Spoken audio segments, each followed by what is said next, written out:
wal ghadru atau ghadar. Apa ini? Termasuk kemaksiatan hati adalah ghadar. Ghadar itu apa?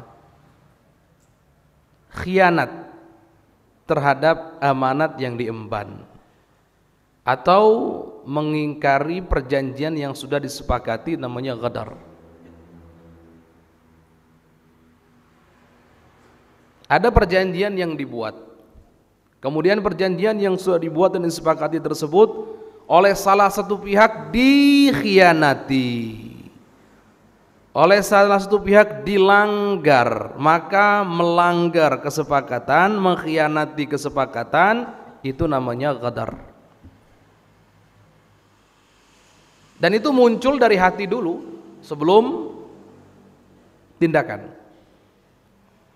Maka saat ada kesepakatan dibuat, kok ada salah satu pihak yang bersepakat tadi hatinya itu berazam untuk melanggar, maka ghadar, khianat. Atau diberikan amanat tapi hatinya memang niat untuk melanggarnya, itu ghadar. Salah satu ciri Nabi itu tidak mungkin ghadar, nggak mungkin. Bahkan orang-orang terdahulu untuk ngetes kebenaran kenabian seseorang itu dicek, salah satu sifatnya ada ghadarnya enggak. Ghadar itu gimana? Ya itu tadi, kalau sudah janji sepakat untuk satu hal, kira-kira dilanggar enggak kesepakatan itu? Kalau ngelanggar, ghadar. Dan itu sifat yang jelek sekali. Naudzubillah, melanggar perjanjian yang sudah disepakati, khususnya di kalangan kaum muslimin. Ingat, al-muslimuna ala syurutihim. Seorang muslim itu terikat syarat di antara masing-masing. Kalau kita kok bersepakat atas sesuatu, ya jangan dikhianati kesepakatan itu. Yang khianat itulah orang yang melakukan ghadar. Itu maksiat itu. Wow, mengerikan itu. Ustadz, itu kan kalau seandainya sesama muslim, Ustadz, kalau seandainya yang kita khianati orang kafir gimana Ustadz? Sama saja dosa. Tidak memandang siapa yang jadi korbannya dalam hal ini, tidak. Tapi yang dipandang, yang dilihat adalah pengkhianatannya itu sendiri, pelanggarannya itu sendiri, itu yang dilanggar, yang dipandang. Maka selama pengkhianatan terjadi, pelanggaran atas perjanjian yang disepakati terjadi, siapapun yang dikhianati, siapapun yang dilanggar, tetap dosa. Walaupun orang kafir, Ustaz, walaupun orang kafir. Baginda Nabi itu saat hijrah ke Madinah Munawwarah, saat membangun negara Islam, peradaban Islam yang sangat dikagumi bahkan oleh orang-orang barat,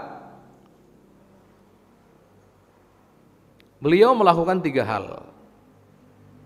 Yang pertama, membangun masjid sebagai tempat untuk berkumpul ibadah dan musyawarah dan seterusnya. Juga sebagai tempat untuk mengetahui, saling peduli satu dengan yang lain. Kan kalau ada sahabat ini kok nggak datang ke masjid, kenapa ini nggak datang ke masjid? Oh mungkin sakit, jadi ketahuan keadaannya lagi sakit. Sahabat ini kok nggak hadir sholat jamaah, kemana ini? Oh mungkin lagi ada hajat atau berpergian dan seterusnya. Jadi fungsi masjid dulu yang dibangun oleh baginda Nabi itu Masya Allah luar biasa. Selain tempat kumpul untuk ibadah, tempat untuk mengukur kekompakan juga, tempat untuk mengetahui keadaan satu sama lainnya. Ini yang pertama dibangun. Yang kedua yang dibangun adalah dipersaudarakan satu dengan yang lainnya. Namanya ta'akhi, dipersaudarakan satu dengan yang lainnya. Yang ketiga, kitabatul wathaiq, pencatatan perjanjian antara siapa? Antara kaum muslimin dengan non muslim. Artinya perjanjian-perjanjian itu dari dulu ada, dan baginda Nabi kalau sudah sepakat atas satu perjanjian tidak pernah khianat, tidak pernah mengingkari. Makanya Abu Sufyan saat melakukan perniagaan ke Romawi sebelum masuk Islam, Abu Sufyan sebelum masuk Islam melakukan perniagaan ke Romawi, dipanggil oleh sang raja. untuk ditanya tentang baginda Nabi. Siapa orang yang mengaku Nabi itu, bagaimana nasabnya dan seterusnya. Salah satu yang ditanyakan apa? Hal yaqdar, apakah melakukan tindakan ghadar, artinya khianat terhadap kesepakatan tertentu? Jawabannya tidak. Dia saat itu Abu Sufyan belum masuk Islam. Dia tidak pernah khianat, tidak pernah melanggar satu perjanjian apapun. Bayangkan tuh, itu baginda Nabi itu. Walaupun perjanjian tersebut dibuat dengan non muslim, apalagi muslim saudara kita sendiri. Jadi ini Islam ini dibangun di atas keadilan tuh betul-betul, bukan hanya basa-basi.